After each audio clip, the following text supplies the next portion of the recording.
As night falls, Ghana drives his car to the abandoned Einzbern castle. The road is rugged, and the castle stands at a considerable distance from Fuyuki City. After a while, they reach their destination. Ghana and Mordred step out of the car, with Mordred quickly assuming a vigilant stance. The abandoned castle exudes an eerie atmosphere. Ghana takes a scroll from his bag. What are you doing? No, I don't want you using those stupid scrolls. I want to use this scroll, Perfect Toughness. We will be facing a Berserker class servant. Berserkers usually attack first and ask questions later, or never. While you might be able to hold your ground against a Berserker, I am just a normal human. A single punch from him could kill me. Fine, but I am still worried. Just be careful not to overdo it. Remember what that lady said about the scroll. It drains a significant amount of your aura, and once it's depleted, there's no way to replenish it. I don't want to lose you. I am serious, Ghana. I know. I am using this so I won't get one shot by Berserker. Ghana unveils the scroll, causing it to levitate in the air. Perfect Toughness. As he utters the scroll's name, it ignites into a radiant blue flame, leaving no trace behind. Although there are no immediate visible effects on Ghana, he knows the scroll's power has already taken effect. With that, they proceed inside the castle, bracing themselves for what lies ahead. Just focus on Berserker if he attacks us. I am a freaking Great Wall of China right now. Physical attacks won't affect me. Remember, we are here not to kill. But for Berserker, he could regenerate, so don't hold back. Mordred nods and adorn her armor, and they open the door. They are greeted by the sight of a young girl dancing and singing in the middle of the entrance room. Her white hair shimmers under the moonlight that filters through the broken roof. However, her dance comes to an abrupt halt as Ghana and Mordred make their presence known. Oh, so soon. I was hoping to enjoy this first night all to myself, but it seems there are others who wish to join in. Creepy kid, even by my standards as a problem child in the past. Illya, I need to talk to you. Sure, after you die. Figured. Suddenly, Berserker emerges from the wall right beside them, shattering it in the process. Berserker fixes his gaze on Ghana and launches an attack, but Mordred swiftly moves to intercept, parrying his strike. Look darling, it's Heracles. The deadliest brain-dead since Berserker Lancelot. Why is he making that face? Is he holding a poop? Seriously? You're making jokes at a time like this? Not funny. Ghana slowly walks towards Illya, surprising her as she takes a step back. Berserker. In an instant, Berserker delivers a powerful kick, sending Ghana crashing into nearby walls and causing them to crumble. Debris from the roof falls around him. Mordred, still locked in combat with Berserker, is both shocked and alarmed to see her boyfriend being attacked. Despite she knows that Ghana already used a scroll to enhance himself, but she's still filled with shock and fury as she witnesses her boyfriend being attacked. Damn you. Mordred skillfully parries Berserker's blade and swiftly jumps to his head level, delivering a powerful kick fueled by her mana burst. The force of the blow sends Berserker flying far away from the castle, crashing to the outside castle walls.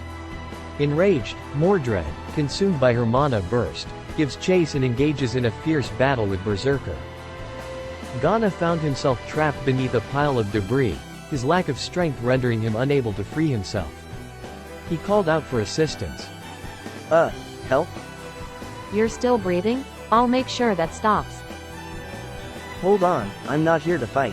Ever heard of Alexandria in your programmed head? Does that ring a bell? Don't tell me. Are you the son of those scholars? Bingo, 100 points for Illya. Now, can you please give me a hand and get me out of this rubble? Illya hesitated for a moment, her doubt apparent, but eventually, she gave a reluctant nod in response to Ghana's plea. Swiftly manipulating her strings, Illya skillfully removed the rubble that had been pinning Ghana down. Thanks, Illya. Why is your skin so red? It's the scroll's doing. Don't worry about it. Wait, are you saying you can activate those ancient scrolls? Does that mean you're just a regular human? Those cursed scrolls? Well, if I hadn't used one, I'd be nothing more than a tomato omelet under all that rubble. Ha ha ha. I know, it's not really a laughing matter. Illya, I came here with two purposes, to offer forgiveness to your family and to seek your help. The scene shifts, revealing Mordred and Berserker engaged in a fierce battle. Mordred utilizes her speed and tactical prowess to strategically cut the tendons on Berserker's leg, inflicting a deep cut.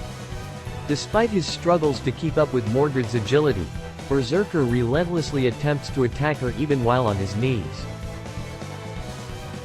With a lightning-fast movement, Mordred deftly slices through the fingers of the Berserker that clutch the sword, causing the weapon to fall to the ground. Seizing the opportunity, Mordred creates distance between them and launches herself with a powerful mana burst straight into Berserker's chest. The sword pierces through his flesh. Mordred quickly imbues herself with mana burst to create a bolt of crimson lightning that burns Berserker inside out. However, Berserker quickly recovers from his wounds, seizing Mordred by her leg and violently slamming her to the ground.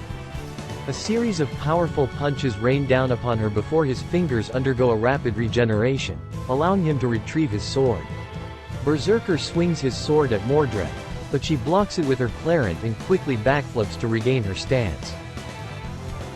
You piece of dead meat. Berserker. Berserker's growl of anger reverberated through the air as he assumed a fierce combat stance in preparation to face Mordred. Mordred channeled her mana burst and launched herself forward with lightning speed. In a swift movement, she incapacitated Berserker's left hand, cutting it clean. However, as Mordred moved past him, Berserker swung his sword, landing a powerful blow on Mordred's back. Thanks to her sturdy armor, the impact only resulted in a minor injury. Without skipping a beat, Mordred engaged in another clash of swords with Berserker. Her determination and strength allowed her to steadily drive him backward, gaining ground in the intense battle. Briefly halting his movements, Berserker's regeneration swiftly kicks in once more. Without warning, he seizes Mordred and hurls her with tremendous force toward the castle. Mordred hurtling back through the front chamber, passing through between Ghana and Illya that is still having a conversation. The impact resonated through the air. What was that? Your servant. Mordred swiftly rises from the rubble, her determination undeterred. Nice one, Berserker. But it's my turn now. I'll send you soaring through the sky. Before Mordred can finish her taunt, Berserker charges toward her like a wild beast. Mordred grips her clarent tightly, preparing for the impending clash. Positioned between Mordred and the charging Berserker, Ghana and Illya find themselves in the middle of the impending clash. However, just as Berserker is about to pounce, Illya calls out to him. Berserker. Berserker abruptly halts his charge and moves to stand beside Illya. Mordred raises an eyebrow, a mix of amusement and annoyance crossing her face. Well, aren't you a party popper? She lowers her weapon and approaches Ghana, her keen eyes catching a change in his complexion. She notices that Ghana's skin appears slightly redder than usual. I'll be damned. That scroll really gives you toughness. But why are you so red? Well, yes. But I can't run because my body feels extremely heavy right now, and my heart is pumping blood like crazy. That is why I am all red. So, what are you adults want to talk about? Illya and Ghana enter the abandoned dining room and take their seats at opposite ends of the table. Mordred casually leans against the wall, while Berserker stands protectively next to Illya. Ghana feels dizzy due to his rapidly pumping heart. Illya, I'll cut to the case. I know you are a grail vessel, but both of us are the same. Both of us are orphans who long for the return of our beloved ones. But Illya, is that truly what they would want? Illya is taken aback by Ghana's question regarding her desire to reunite with her mother and Kuritsugu. She looks down, avoiding eye contact, and Berserker gently lifts her chin with his enormous finger. Thank you, Berserker. Illya then turns her serious gaze toward Ghana. What if that is my wish? They will understand. But what if they don't? Can you live with their hatred directed toward you? Furthermore, the Holy Grail will never grant a wish without flaws, Illya. You know this, right? Those are your words, that's not how they feel. I believe they will love me. Illya, personally, I would rather live knowing that my parents died while loving me than live knowing that my parents are alive while hating me. Illya, I need your help to ensure that those cherished memories remain intact until the time we all pass on and reunite with our beloved ones. Illya falls silent, contemplating Ghana's words. Ghana continues, trying to convey his message. Illya, in time, you will have people around you. Some of them may bring you pain, but others will become the most important people in your life. Instead of clinging to the past, like me, you are still able to move forward toward happiness. Mordred lowers her gaze, feeling a pang of sadness as Ghana implies his own discontentment with the current world. Despite her love and affection for him all this time, he still longs for Mordred from his original singularity. But Mama and Kuritsugu. What if the Holy Grail only brings back the hollow body of the people you once knew? Illya, nothing in this world is perfect, including all of us, but we were not born to suffer. No one is born in this world only to suffer, Illya. Besides, you still have your little brother, give him the protection that he needed. Introduce yourself to him, don't keep yourself close like this. We are not related. To some extent, yes, but Kuritsugu adopted him, so like it or not, he is your little brother, your family. Illya closes her eyes momentarily, seemingly listening to Ghana. When she opens them again, she appears calm and smiles at Ghana. You scholar always know your way with words, aren't you? So, what do you want me to do then? What help do you seek? I want us to put an end to this senseless and foolish Holy Grail war. I want us to stop killing each other for the sake of fulfilling a wish. How? By killing the Holy Grail. Destroying the Holy Grail won't solve the problem. Kuritsugu has done it, but yet the cycle continues. Killing, not destroying it. There is a powerful entity residing within the Holy Grail. If we can defeat that entity and rewrite the terms and rules, we can put an end to this senseless war. You know all this and approach me differently. Tell me, did you come from the future? Yes, that's correct. So, can you tell me what happens to me and Berserker in the future? In the future, Gilgamesh ends up killing both you and Berserker. Gilgamesh? He's still around? Yes, he is. And how did you manage to turn back time? Was it with the Holy Grail?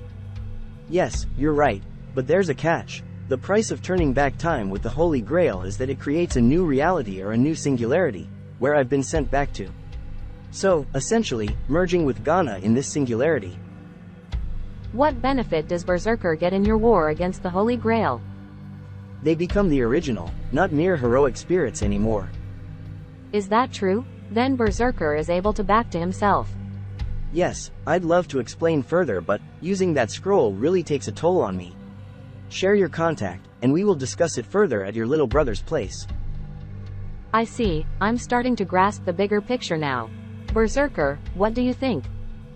Berserker, with his arms crossed, nods in agreement with Illya's decision. He then points his finger towards Mordred and smiles, baring his teeth. We agree, but once all of this is over, Berserker wants a rematch with your servant. She is not my servant, but as long as she agrees, then I am okay with that. Mordred gets excited and clenches her fist and bumps it together in response to Berserker's challenge. Hell yeah, I agree. I'll show you the strength of the Knight of the Round Table, Berserker. You were using that scroll to summon her? Yes, I did. Be careful, you are starting to become dependent on that scroll. With that, Illya accompanies Ghana and Mordred make their way to the front door. They said goodbye to each other and goes to their car. Darling, would you mind driving? I'm feeling so dizzy and can't keep my eyes open. Ghana hands the keys to Mordred. As they sit in the car, Ghana notices the change in Mordred's attitude towards him, sensing that something deeper is bothering her. Darling, are you upset with me? No. Ah, so you want to play the secret game now? Fine, okay. Geez. You mentioned to Illya that you're still holding on to the past, referring to the other Mordred in your singularity, and you implied that you're currently not happy. Huh? Did I say that? No, I was just trying to encourage Illya. I never meant to imply that I'm not happy with you by my side. Oh, really? Did I say you're currently not happy with me? Why are you getting defensive? Why are you so insecure about it? So, it's true that you're not happy with me? No, I mean, yes. So, which one is true? No, you're not happy with me? Or, yes, you're not happy with me? Wait, that's a trap question. I am happy with you, darling. Oh, why didn't I hear that when you were talking to Illya? Is that other Mordred of yours so good in bed that you can't be happy without her? Am I so bad on the bed like a dead fish? Darling, this is getting ridiculous.